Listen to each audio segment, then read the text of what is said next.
মুখ্যমন্ত্ৰীৰ মুখত ওলাইছিল প্ৰতিদিন গোষ্ঠীৰ কথা, প্ৰতিদিন গোষ্ঠীৰ স্বত্বাধিকাৰী জয়ন্ত বৰুৱা ডাঙৰীয়াৰ কথা।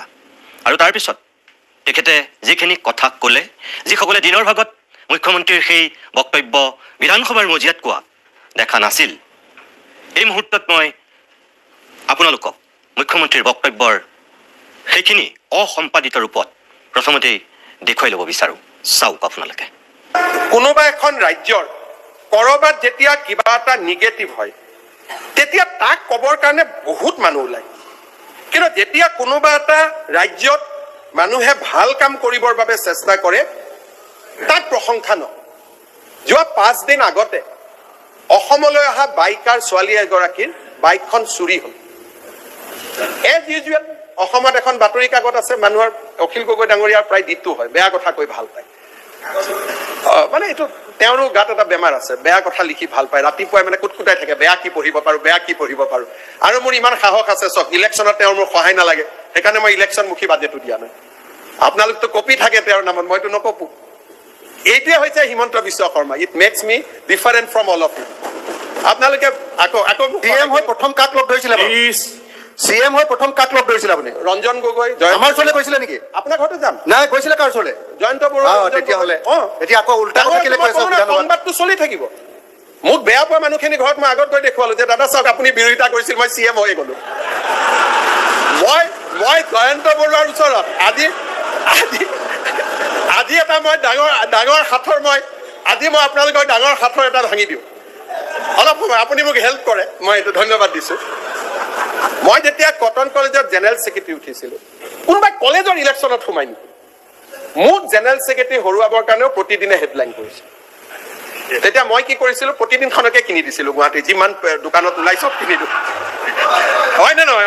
অখিল গগৈ ডাঙৰীয়া মনত আছে, তেতিয়া প্ৰতিদিন আছিল সাদিনখন বৃহস্পতিবাৰে ওলাই, শুক্ৰবাৰে কটনৰ ইলেকশ্যন। মইতো জানোৱে মোৰ কথা বেয়াকৈ লিখিব, গতিকে মই আমাৰ হোষ্টেলৰ ল'ৰাক কৈ থৈ দিওঁ কটনৰ ওচৰে পাজৰে যিমান সাদিন আছে ওলোৱাৰ লগে লগে কিনি লওঁ। গতিকে ঝামেলা আছে। জয়ন্ত বৰুৱাই তেওঁৰ জীৱনৰ প্ৰয়াস আৰু প্ৰচেষ্টাই আছিল যে হিমন্ত বিশ্ব শৰ্মা যাতে অসমৰ মুখ্যমন্ত্ৰী হ'ব নোৱাৰে। গোটেই সমগ্ৰ জীৱন তেওঁ সেইটো কাৰণে সমৰ্পণ কৰিছিল। সেইকাৰণে মুখ্যমন্ত্ৰী হৈয়ে মই প্ৰথম অশোক সিংহালক কৈছো, দাদা বলক জয়ন্ত দা ঘৰৰ পৰা গৈ কৈছিলো নে নাই? সাক্ষী। আৰু তেওঁৰ ঘৰত গৈ যেতিয়া মই গাড়ী মটৰ মুখ্যমন্ত্ৰী হিচাপে নামিছো, চাহ তাহ খাইছো, মোক ঘৰত আহি সুধিছে তুমি জাগা নাপালা যাবৰ কাৰণে? মই this is my greatest satisfaction.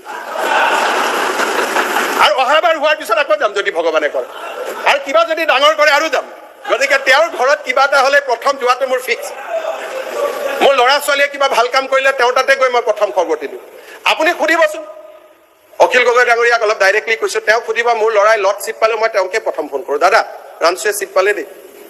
সেইটো প্ৰথম তেওঁক কওঁ মই, এইটো মোৰ হেবিট। আৰু মই মানুহৰ তেনেকৈ ৰিভেঞ্জ লওঁ, একো কাকো মাৰা মাৰি গালি গালাজ বেয়া কথা নকওঁ।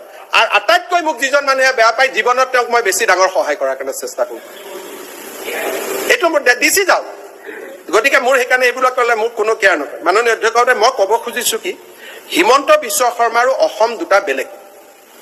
অসম হিমন্ত বিশ্ব শৰ্মা। এগৰাকী ছোৱালী অসমলৈ আহোঁতে বাইক চুৰি হ'ল। He is a international traveller. আমি কি কৰিব লাগিব? মনে মনে মুখ্যমন্ত্ৰীক গৈ ক'ব লাগিব যে মুখ্যমন্ত্ৰী ডাঙৰীয়া, বাইকখন চুৰি হৈছে, আমাৰ অসমৰ বদনাম হ'ব দেই, আপুনি 2 দিনত ওলাই দিয়ক। আৰু এই 2 দিন আমি ক'তো এই কথাটো নুলিয়াম, যাতে আমাৰ অসমৰ বদনাম নহয়। This is how we should conduct our self for the new Assam. অসমৰ বেয়া কথা লুকাই দিয়ক, কিন্তু মোৰ ৰুমত আহি মোক একাউণ্টেবল কৰক যে মুখ্যমন্ত্ৰী মহোদয় 72 ঘণ্টা আপোনাক সময় দিছোঁ, আপুনি 72 ঘণ্টাৰ ভিতৰত বাইকখন উলিয়াওক, আৰু নহ'লে ছোৱালীজনীক নতুন বাইক এখন চৰকাৰৰ পৰা কিনি দিয়ক, আৰু এই 3 দিন ছোৱালীজনীক আমাৰ অতিথিশালাত ৰাখক, কাৰণ আমাৰ ষ্টেটৰ বদনাম হ'ব নোৱাৰে। এছেম্বলিত যেতিয়া কথাবোৰ ওলাই প্ৰতিদিনত লিখে, কৰ্ণাটকৰ যিজন ছোৱালী ৰাতিপুৱা ল'ৰা ইনফোচিছত কাম কৰিব যায়, তাক কানাডা মানুহ এজনে সোধে, আৰে তোমাৰ আসাম মে তো বাইক ভি চুৰি হৈ যাতে, আৰে তোমাৰ আসাম মে তো ইয়ে হতে।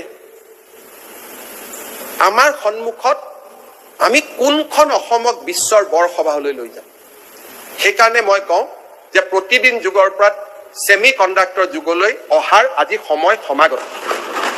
বিচৰা যে মই কাকো ব্যক্তিগত নকৰোঁ, তেওঁকে কৈছোঁ, তেওঁ মোক লোনৰ কথা লিখে, 7 কোটি টকা তেওঁৰ ইনকাম, 3 কোটি তেওঁৰ লোন লৈ থৈছে বেংকৰ পৰা। This is as per is affidavit in Rajya Sabha election. আৰু তেওঁ এই লোন লোৱা গালি পাৰি থাকে। বাইকখন চুৰি হোৱাটো সঁচা। তাৰপিছত Please. কোনে চুৰি কৰিছে নাম সঁচা কথাই লিখিছে প্ৰতিদিনে। conclude কৰিবলৈ দিয়া না। এতিয়া মই প্ৰতিদিনে সঁচা কথাটোৱে লিখিছে। সঁচা। কনক্লুড কৰিবলৈ দিব। আপুনি সঁচাটো অসমৰ ভালৰ কাৰণে ক'ব নক'ব, that is your mentality, it is your psychology. সঁচা, মোৰ আজি ঘৰত কিবা এটা ঘটনা হৈছে স্বামী আৰু পত্নীৰ মাজত, সত্য। বাহিৰত কম নে নকম, ল'ৰাজনে বাহিৰত ক'ব নে নক'ব, that is left to his justification. মই কেছ দিব নোৱাৰো। প্ৰতিদিনে যিটো কথা লিখিছে সঁচা লিখিছে, মইতো কেছ দিব নোৱাৰো। কিন্তু লিখিম নে নিলিখিম তাৰ প্ৰতিয়ে প্ৰমাণ কৰে যে মই জননী জন্মভূমি কিমান ভাল পাওঁ।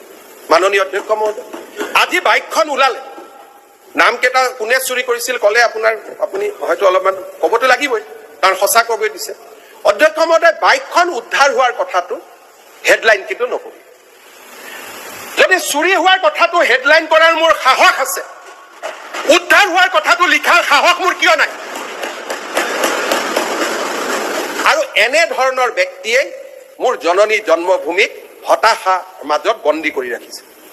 এইসকল ব্যক্তিয়ে অসমত আন্দোলনৰ এটা বীজ ৰোপণ কৰিছিল, আৰু এইসকল ব্যক্তি নাথাকিলে 1991 চনতে আলফাৰ সমস্যাৰ সমাধান হ'লহেঁতেন, 22,000 যুৱকে মৃত্যুৰ সন্মুখীন নহ'লেহেঁতেন। প্ৰচাৰ চলাবলৈ আহি অনাকাংক্ষিত পৰিস্থিতি, বহিৰাজ্যৰ বাইক ৰাইডাৰৰ ইনষ্টাগ্ৰাম টুইটাৰৰ যুগত আপুনি অকল সঁচাক মিছা কৰিবলৈ গৈ যি ধৰণে আজি বিধানসভাত আক্ৰমণৰ লক্ষ্য কৰি কথাটো উপস্থাপন কৰিছে, এয়া গোকাত মিছা কথা। এজন মুখ্যমন্ত্ৰীৰ মুখত সেই ধৰণৰ মিছা কথা কেতিয়াও শোভা নাপায়। আপুনি বেয়া নাপাব, ৰাইজে বিচাৰ কৰিব। এতিয়া জয়ন্ত বৰুৱাৰ লগত গৈ সেইগৰাকী শংকৰাচাৰ্যৰ ভৰিত এনেকৈ সাষ্টাংগে প্ৰণিপাত কৰি আশীৰ্বাদ লৈছিল এইগৰাকী মুখ্যমন্ত্ৰী হিমন্ত বিশ্ব শৰ্মাই। কেৱল এয়াই নহয়, বহাগ বিহুত জয়ন্ত বৰুৱাক শুভেচ্ছা জনাবৰ কাৰণে, বিহু খাবৰ কাৰণেও এইগৰাকী মুখ্যমন্ত্ৰী জয়ন্ত বৰুৱাৰ ঘৰলৈ গৈছিল। যিখিনি আমি বাতৰি কৰা নাছিলোঁ, অসমৰ মানুহক আমি দেখুওৱা নাছিলোঁ। তাৰ বাহিৰেও আৰু তেওঁ 2-3 বাৰ গৈছে জয়ন্ত বৰুৱাৰ বাসগৃহলৈ। এতিয়া অসমৰ ৰাইজক আমি এই কথাটো জনাব বিচাৰোঁ যে মুখ্যমন্ত্ৰী হোৱাৰ আগৰ কথা বাদেই দিয়ক, মুখ্যমন্ত্ৰী হৈ তেওঁ অনেকবাৰ এনেকৈ তাঁত বাতি কাঢ়িছে জয়ন্ত বৰুৱাৰ বাসগৃহলৈ।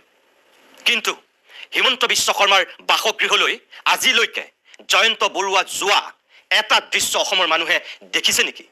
মুখ্যমন্ত্ৰী হোৱাৰ পিছত কিবা সুবিধা আদায় কৰিবৰ কাৰণে বা তেখেতৰ ওচৰত শৰণাপন্ন হ'বৰ কাৰণে কেতিয়াবা জয়ন্ত বৰুৱা গৈছে নেকি? মুখ্যমন্ত্ৰীয়ে তাৰ উত্তৰ দিয়ক। দুদিনেই গৈছে আপোনাৰ ঘৰলৈ।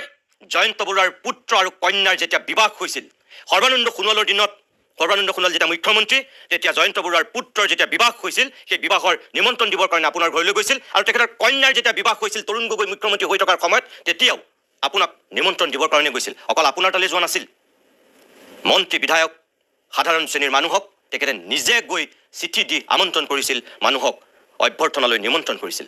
সেয়া তেখেতৰ সৌভাগ্য আছিল। আৰু সেই সুবাদতেই 2 বাৰ আপোনাৰ ঘৰলৈ জয়ন্ত বৰুৱা গৈছিল। কিন্তু তাৰ বাহিৰে জয়ন্ত বৰুৱাইতো কেতিয়াও আপোনাৰ ঘৰলৈ তাঁত বাতি কঢ়াৰ নজিৰ নাই। আপুনি তাঁত বাতি কাঢ়িছে এজন মুখ্যমন্ত্ৰী হিচাপে জয়ন্ত বৰুৱাৰ ঘৰলৈ। তাৰপিছত আজি এই কথাখিনি কিয় তেনেকৈ কয়? কিয় প্ৰতিশোধৰ কথা কয়? ৰিভেঞ্চ লোৱাৰ কথা কিয় কয়? কোনটো সঁচা কথা? নাপায়। মানুহক আচলতে সেই ধৰণে